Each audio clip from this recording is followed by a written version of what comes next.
बिस्मिल्लाहिर्रहमानिर्रहीम, अस्सलाम वालेकुम। ए टू जी न्यूज़ पॉइंट के प्लेटफॉर्म से मैं हूं आपका मेज़बान उसामा मिर्ज़ा।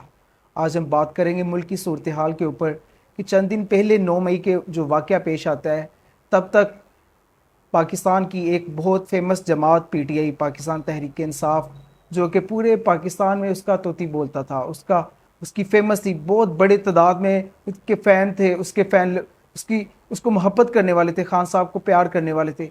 लेकिन चंद दिन बाद ऐसा क्या होता है कि उसके मोहब्बत करने वाले फॉलोअर्स हैं, उसके एमएनएज़ हैं, जो उसके ऊपर जान कुर्बान करते थे, अपना पैसा कुर्बान करते थे, अपना वक़्त कुर्बान करते थे, सब कुछ कुर्बान करते थे, कैसे वो एक एक करके कम होना शुरू हो गए? उनकी क्या वजूहत है? क्या बात करेंगे। आज हमारे साथ मौजूद है जो दोस्त, उनसे पूछेंगे कि पाकिस्तान में ऐसा क्या हो गया कि एक जमात जो इतनी बड़ी है, जो कि पुलिस तशद्दुद को बर्दाश्त कर लेते हैं, अपना टाइम को देने, अपने खान साहब को टाइम दे देते हैं, कई कई दिन आके खान साहब के घर के बाहर बैठ जाते हैं, उनकी सिक्योरिटी के लिए अपना माल, अपनी ज़िंदगी की हर चीज़ उनके लिए वक्फ कर देते हैं। ऐसा क्या अमल हो गया, ऐसी क्या बात हो गई है कि पाकिस्तान तहरीक इंसाफ को लोग छोड़ के जाने पर मजबूर हो गए हैं? उनके ऊपर किस किस्म के प्रेशराइज किया जा रहा है, उनको क्या किया जा रहा है कि इतनी बड़ी जमात को तोड़ दिया गया है? इस सिलसिले में बात कर रहे हैं। हमारे साथ जो दोस्त मौजूद हैं, क्या कहना है, हमारे साथ रहिएगा।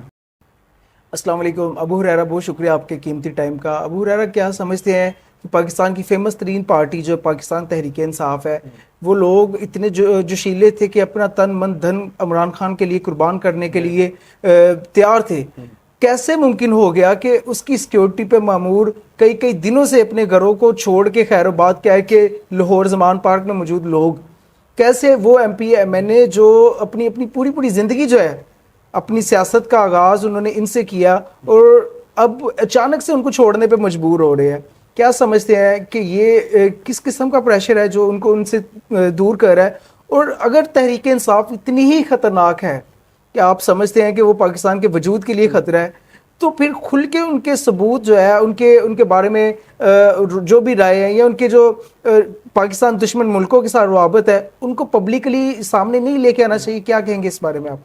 बहुत शुक्रिया सामा साहब। सबसे पहले तो मैं ये बोलना चाहूँगा कि देखें, अब जो भी सियासी जमात हुकूमत से बाहर होती है ना जी, ये पाकिस्तान की सियासत का एजेंडा है कि उस जमात पर मुश्किलात आती है। सही है। सही। अब आप देखिए 2017 में जब नवाज शरीफ साहब को निकाला गया, उसके बाद उनकी पार्टी को किस तरह से तितर बितर किया गया, उनकी पार्टी को तोड़ा मोड़ा गया, उनकी पार्टी में जो लोग हैं उनको अलग किया गया, उनकी पार्टी को कमजोर करने की कोशिशें की गई, ताकि 2018 में जिस तरीके से भी, आप भी बहुत अच्छे से जानते हैं, व्यूअर्स भी बहुत अच्छे से जानते हैं कि जिस तरीके से भी, ताकि हम लोगों की अपनी मर्जी की हुकूमत आ सके पीटीआई। ठीक है। और पीटीआई से कुछ मामला तय हो गए कि भाई आप इन मामला पर हमारा साथ देंगे तो हम आपके साथ चलेंगे। सही है। अब वो लोग जब साथ चल रहे हैं, जब तक उनके इख्तलाफात नहीं आए हैं, तब तक इनके कोई आपस में इख्तलाफ नहीं आए। लेकिन जैसे ही इनके आपस में जो चपकलश बढ़ गई, इनके आपस में जो दूरियां हो गई, उन दूरियों के बाद पीटीआई के जो हैं हालात मुश्किल होते चले गए। सही है। अब फिर पाकिस्तान की तारीख में पहली बार कोई वजीर आजम जो है वो वोट ऑफ नो कॉन्फिडेंस से घर गया। अच्छा। और ये किस तरह मुमकिन हो पाया है? क्या आपको लगता है कि सियासी जमातें इसके खिलाफ इकट्ठी हुई हैं? ऐसा हरगिज नहीं है। पीडीएम 2021 में भी स्टार्ट हो गई थी, मौलाना फजल रहमान ने उनको इकट्ठा कर लिया था सारी जमातों को, लेकिन क्या हुआ था? टूट गई। टूट गई, तहरीक दम तोड़ गई, पीपल्स पार्टी ने ला दिया, ऐलान कर दिया। लेकिन उसके बाद क्या हुआ? उसके बाद फिर से ये हुआ कि फिर से किसी ताकत ने फिर से उनको जोड़ा, जोड़कर फिर से खिलाफ किया। अब इस सारी गेम के अंदर एक नजर आती है कि पहले पीडीएम को बनाने वाले भी वही लोग थे। ठीक है। फिर जब इमरान खान साहब ने उनको थोड़ा सॉफ्ट हैंड दिया, उनको कहा कि भैया हम आपकी बात मानते हैं, वो तोड़ी भी उन्होंने दी। फिर जब इमरान खान ने फिर से यू टर्न लिया, फिर से उस पार्टी को, पीडीएम को जोड़ा भी उन्होंने। ठीक है। ये हलाई महलूक या जो भी नाम से मुकद्दस गाय और बहुत मुख्तलिफ नामों से पुकारे जाने वाले लोग हैं, इनको क्या किया कि सारी की सारी स्ट्रैटेजी उनकी थी। उन्होंने पीडीएम के जरिए इस हुकूमत को बाहर निकाला। ठीक है। अब बात करते हैं इस पर जो आपने क्वेश्चन किया कि अब क्या ऐसा जो है वाकयात पेश आ रहे हैं, ऐसा क्या हो गया है अब कि अब जनाब पीटीआई को तोड़ा जा रहा है। पीटीआई के वो अफराद जो इमरान खान साहब के घर के बाहर घंटों बल्कि महीनों तक उनके धरनों में 2014 में उनके धरनों में रहे हैं, उसके बाद उनके घर में जो शेलिंग हुई है उसका सामना किया है, लेकिन आज अचानक से ये कैसे मुमकिन हो पाया है कि पाकिस्तान की तारीख की सबसे बड़ी और सबसे मजबूत और सबसे पॉपुलर जमात, उसके लोग जो अलहदा हो रहे हैं। सबसे पुरतशद्दुद जमात भी कुछ लोग कहते हैं कि पीटीआई पाकिस्तान की सबसे पुरतशद्दुद जमात भी है, जिसने बहुत सारे हंगामे भी किए हैं। सही है, वो लोगों का अपना राय है। लेकिन अब बात करते हैं कि टूटे ही क्यों है, ये पार्टी को तोड़ कौन रहा है? ये टूट नहीं रही है, इसको तोड़ा जा रहा है। सही है। अब आप मैंने चंद दिन पहले एक आर्टिकल लिखा था, उस आर्टिकल में मैंने ये बताया था, जब इमरान खान साहब गिरफ्तार हुए 10 मई को मैंने आर्टिकल लिखा। उस आर्टिकल में मैंने ये लिखा था कि पाकिस्तान में अब इमरान खान गिरफ्तार हो गए हैं, सबसे पहले तो ये किया जाएगा कि उनकी जो लीडरशिप है ना, टॉप लीडरशिप, उसको गिरफ्तार किया जाएगा। ठीक है, वो भी उन्होंने गिरफ्तार करके देख ली, क्योंकि अवाम उनके हाथ में नहीं आई तो फिर उनको छोड़ना पड़ा। सही है, खान साहब को। उसके बाद मैंने लिखा कि इस पार्टी को तोड़ने की कोशिश की जाएगी। ये मैंने 10 मई को लिखा, तब तक ऐसा कोई वाक्य नहीं हुआ था। सही है। अब उस पार्टी को तोड़ने की कोशिशें की जाएंगी। सही है। उस पार्टी को तोड़ा जा रहा है, उस पार्टी को हलाई महलूक तोड़ रही है। अच्छा, आप मुझे ये बताइएगा कि जैसा कि पहले मार्शल लॉ लगता था, अब इंटरनेशनल प्रेशर का कह लें कि अब मार्शल लॉ तो नहीं लगता, लेकिन आप नहीं समझते कि जब जरूरत पड़ती है सॉफ्ट मार्शल लॉ लगा भी दिया जाता है? मैं कहता हूँ जब जरूरत नहीं पड़ती। पाकिस्तान की तारीख अगर आप दोहराएं तो आपको सॉफ्ट मार्शल लॉ और मार्शल लॉ ही नजर आएगा। डेमोक्रेसी आप मुझे कहीं पे बता दें कि डेमोक्रेसी है। सही, यानी कि जो चंद थोड़े थोड़े लम्हों में डेमोक्रेसी भी आई भी है मंजर नहीं है। टेन्योर जो आप गवर्नमेंट्स करती हैं वो नीम जो है ना, नीम मार्शल लॉ होता है। सॉफ्ट मार्शल लॉ उसको कह सकते हैं, प्री मार्शल लॉ कह सकते हैं। सही है। ये मार्शल लॉ होता है, ये स्टार्टिंग से लेकर एंडिंग तक आप जहां से देख ले पाकिस्तान को, जब से बना है तब से लेकर अब तक अगर देखें तो पाकिस्तान में 4 मार्शल लॉज इंपोज हो चुके हैं।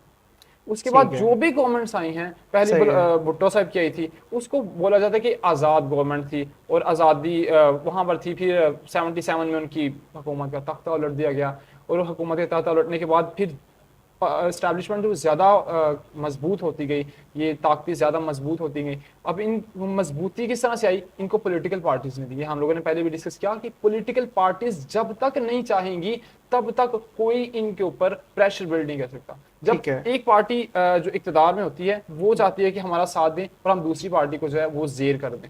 ठीक है, तो यही सारा सिस्टम चल रहा है पाकिस्तान में। कभी मैं नहीं समझ सकी डेमोक्रेसी। अच्छा, आप समझते हैं कि ये सॉफ्ट मार्शल लॉ जो लगता है, इनके पीछे भी इन पॉलिटिकल पार्टीज का ही हाथ होता है कि जो कि अपने इक़्तिदार को बचाने के लिए अदारों को यूज करती है, अदारों को फ्री हैंड देती है, अदारों को लालच देती है, तरक्की का लालच देती है? मैं नहीं समझता कि पॉलिटिकल पार्टीज अदारों को यूज करती हैं, बल्कि अदारे जो हैं, जो एक अदारा है वो पॉलिटिकल पार्टीज को यूज करता है। सही, ठीक है। एक अदारा है वो पॉलिटिकल पार्टीज को यूज करता है और बाकी जो हैं आप सुप्रीम कोर्ट बोल सकते हैं, नैब बोल सकते हैं, इस तरह की बहुत सारे जो इदारे हैं ये जो है इनको गवर्नमेंट कंट्रोल करती है। पुलिस का इदारा, अब पुलिस को गुंडागर्दी के लिए यूज करते हैं लोग, पुलिस को बुरे कामों के लिए, बदनाम पुलिस होती है, लेकिन इसको यूज कौन कर रहा है उस पर कोई बात नहीं करता है। पुलिस के निजाम को गंदा किसने किया है? इन्हीं सियासतदानों ने किया है, लेकिन उन पर बात नहीं होती है। उन लोगों पर बात होती है जो 20-30 हज़ार 40 हज़ार लेकर सड़कों पर फिर रहे होते हैं। हम उन पर बात तो करते हैं, लेकिन जिसने इसको गंदा किया है, जिसने इस निज़ाम को करप्ट किया है, हम उसकी तरफ। अच्छा अबूर, आप नहीं समझते कि ये हमारा निज़ाम तो है एक सिरे से ही जो है ना खराबी की तरफ जा चुका है? ठीक है, अगर आप अदलिया की बात कर लें, अगर आप स्टैब्लिशमेंट की बात कर लें, अगर आप समझ लें मार्शल लॉ वालों की बात कर लें, तो इसकी जो है अगर इसको ठीक करना चाहे तो किस नहर से स्टार्ट किया जा सकता है कि ये इसकी बेहतरी की चांस आपको नजर आते हैं? क्या समझते हैं? समझता हूँ खुदा ने आज तक उस कौम की हालत नहीं बदली, ना हो जिसको ख्याल खुद की हालत के बदलने। जब तक कौम नहीं चाहेगी, जब तक हम लोग इंडिविजुअल नहीं चाहेंगे, जब तक एक शख्स पाकिस्तान की तामीर और तरक्की के लिए काम नहीं करेगा, जब तक हम लोग ये समझेंगे कि भाई वो कर रहा है तो मैं भी करना करूंगा, अगर ये करप्शन मैं नहीं लूंगा ये पैसा तो कोई और ले लेगा, जब तक ये सोच हमारे अंदर है तब तक पाकिस्तान तरक्की नहीं कर सकता। और हम इदारों से ये तवक्को करते हैं, हम लोग हुकूमतों से ये तवक्को करते हैं, लेकिन हम लोग खुद नहीं करते हैं। अगर आप बाहर चले जाएं, यहाँ रेडी वाले से लेकर फैब्रिक्स वाले, बैंकर्स, बिजनेसमैन, आप जहां पर भी चले जाएं, हर बंदा करप्ट है, हम खुद करप्ट हैं। हमारा निज़ाम इस कदर जो गंदा हुआ है वो किसने किया है? अवाम का भी उतना ही हाथ है जितना कि पॉलिटिकल पार्टीज का है।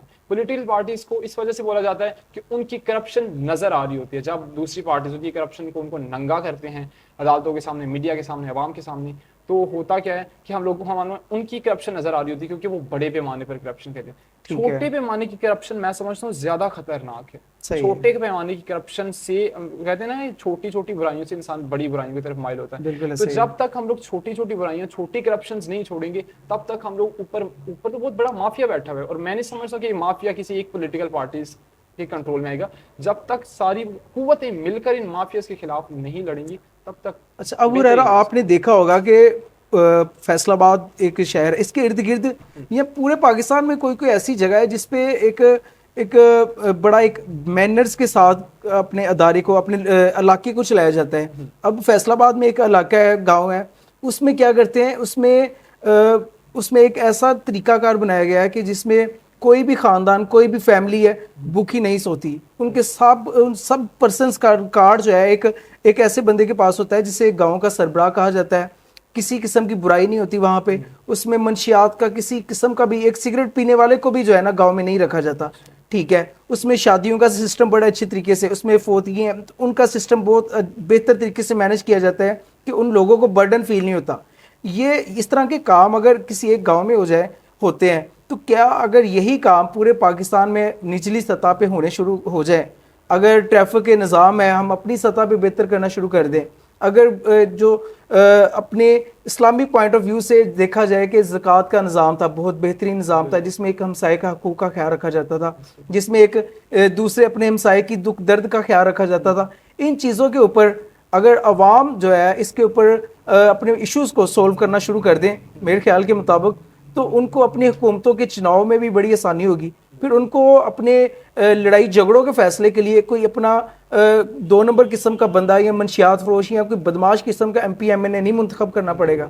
ऐसा आपको लगता नहीं? क्योंकि हमारी जो शरीफ किस्म की पार्टीज़ हैं, जो जमात इस्लामी कह लें, या उनमें ऐसी और भी इस्लामिक पार्टीज़ हैं जो कि बहुत सॉफ्ट इमेज रखती हैं, जो पाकिस्तान की बेहतरी के लिए बड़ा कुछ करना चाहती हैं, लेकिन वो आगे नहीं आ सकती क्योंकि उनके पास कोई वडेरा सिस्टम नहीं है, उनके पास कोई बहुत बड़े असले के ढेर नहीं है, कि उनके पास कोई बहुत बड़ा पैसा नहीं है, बैंक बैलेंस नहीं है। तो आपको नहीं लगता इनको मुंतखब करने वाले बंदे, ये लो लेवल के जो बंदे हमारा है, निचली सतह के लोग हैं, यही उनको मुंतखब करके भेजते हैं, तो ये कसूर उनका ही है? बिल्कुल। देखिए, मैं ये समझता हूँ कि पाकिस्तान में इस वक्त जो हो रहा है जी, ये सिर्फ इलिटरेसी की वजह से हो रहा है। ठीक है, पाकिस्तान में शरअ नाकानूनी, सही है, पाकिस्तान में तालीम का निज़ाम नहीं है। जब एक शख्स के पास शऊर नहीं है कि ये चोर है, ये डाकू है, ये लुटेरा है, ये जो भी है, हम लोग किस बेस पे अगले बंदे को सिलेक्ट कर रहे हैं हम लोग नहीं जानते। सही है, हमारे पास इल्म नहीं है। पाकिस्तान की आबादी देखें, मैं समझता हूँ 60% ऑलमोस्ट पाकिस्तान की आबादी सिर्फ लिखना पढ़ना जानती है, बाकी 40% तो लिखना पढ़ने ही नहीं जानती। तो जब वो लोग वोट कास्ट करेंगे जी, तो वो क्या सोच के करेंगे? हाँ, पाकिस्तान में हम लोगों ने देखा, आपने देखा, व्यूअर्स देखे होंगे उन्होंने, कि 500-500 1-1 हज़ार रुपए पे वोट बिकते हैं। सही है, ये क्यों होता है? ये सिर्फ और सिर्फ पाकिस्तान में तालीम की कमी की वजह से होता है। आपने जो गांव का जिक्र किया, I don't know about it, लेकिन उस गांव में वो जो सिस्टम आप बोल रहे हैं कि हम लोग इम्पोज कर सकते हैं, वो तालीम की वजह से हो सकता है। जब तक हम लोगों के पास नॉलेज नहीं होगा, अगर यूके की बात करें, वो तो चलो बहुत बड़ा कंट्री है, 20% अपना बजट वो तालीम पे लगाते हैं। क्यों? क्योंकि उनके मुल्क का फ्यूचर उनको तालीम में नजर आ रहा है। उनके क्यों साइंटिस्ट पैदा होते हैं, उनके क्यों ज़्यादा तरक्की कर रहे हैं, उनके स्टूडेंट्स क्यों नाम पैदा कर रहे हैं, उनका मुल्क क्यों तरक्की कर रहा है, वो क्यों आगे जा रहे हैं, वो दुनिया को पीछे छोड़ते हुए तरक्की आगे इतनी तेजी से किस तरह से कर रहे हैं? क्योंकि वो अपनी तालीम पे खर्च कर रहे हैं। सही है, वो स्टूडेंट्स को फ्री तालीम देते हैं। और पाकिस्तान में तालीम पे 1% भी जो है ना वो यूज नहीं किया जा रहा। ये सियासतदान चाहते हैं कि पाकिस्तान में स्टूडेंट्स जो हैं ये पढ़े लिखे ना। जब हम लोग पढ़ लिख जाएंगे फिर हम लोग सवाल करेंगे इनसे कि अब पाकिस्तान में, पहले आप 90s में चले जाएं तो पहले इनके नारे देखिएगा, इनके नारे सियासतदानों के, बेनजीर भुट्टो साहिबा, नवाज शरीफ साहब, इनके नारे देखिए कि इनके पॉलिटिकल पार्टीज के नारे क्या थे। रोटी, कपड़ा, मकान, ये तो बेसिक चीजें हैं, ये तो चाहिए ही चाहिए। एक सियासी हुकूमत जो है, हुकूमत में आके सिर्फ रोटी, कपड़ा और मकान ही अब चलेगा। अब इनके नारे देखिए, अब ये इमरान खान साहब के नारे चाहिए, उन्होंने पूरे नहीं किए। 1 करोड़ नौकरियां, 50 लाख घर, मैं ये कर दूंगा, मैं वो कर दूंगा, मैं 200 अफराद की मुआशी टीम है मेरे पास, 90 दिन में मैं चोरों का पैसा वापस ले आऊंगा। अब इनके नारे बदल रहे हैं। क्यों? सही है। क्योंकि तालीम का निज़ाम पहले से बेहतर है। सही है। जैसे जैसे पाकिस्तान में तालीम का निज़ाम बेहतर आएगा, तब तक हम लोग वैसे वैसे हम लोग अपने जो है लोग जो हैं MNAs MPs जो हम लोग असम्बली में अपने नुमाइंदागान भेजते हैं, वो कैसे बेहतर हम चूज़ कर सकते हैं? जब तक हम लोग तालीम हमारे पास नहीं होगी, हम लोगों के पास इल्म नहीं होगा, नॉलेज नहीं होगा हम लोगों के पास, तब तक हम नहीं कर सकते हैं। और जब हम लोगों के पास नॉलेज आएगा, तो फिर आप इंडिया को देखिए, पाकिस्तान मैं अक्सर मैचेस लगते हैं, पाकिस्तान में किस चीज़ की मशहूरी आ रही थी? पेप्सी, फूड पांडा, सही है। इस तरह की। ठीक है। इंडिया में किस तरह की आ रही है? उनके सॉफ्टवेयर्स की, बिल्कुल ऐसे उनकी है। टेक्नोलॉजी की, सही है। उनकी तरक्की करने वाली कंपनीज की मशहूरियां आ रही होती हैं। सही और है। हम लोग के पास एडवर्टाइजमेंट्स आ रही होती हैं, कोका कोला पी लें जी, ये लेज आ गई है जी, खाने सही पीने, है। हमारी प्रायोरिटीज में शामिल नहीं है ठीक है। टेक्नोलॉजी। ठीक है। इमरान खान साहब ने कहा कि मैं IT पे इतना बजट लगाऊंगा, मैं IT के लिए ये करूंगा, वो हुआ कुछ भी नहीं। लेकिन आप इंडिया को चेक करें, वो कहाँ पे है? गूगल का CEO, गूगल के इतने इतने बड़े रैंक्स पे बैठे हुए हैं इंडियन। सही है। तो बिल्कुल जब ऐसे तक है। आप इंटरनेशनल जो है ना इमेज को नहीं देखेंगे, उसको सामने नहीं रखेंगे, जब तक आप इंटरनेशनल नॉलेज को परखें, जांचें उसको, जब ठीक तक है। आप ये नहीं करेंगे, तब तक पाकिस्तान में कोई निज़ाम भी नहीं चल सकता। कभी आप तुर्की का निज़ाम ले आते हैं, कभी आप जापान का ले आते हैं, हम लोग ये एजुकेशन सिस्टम अपना निज़ाम नहीं लाते।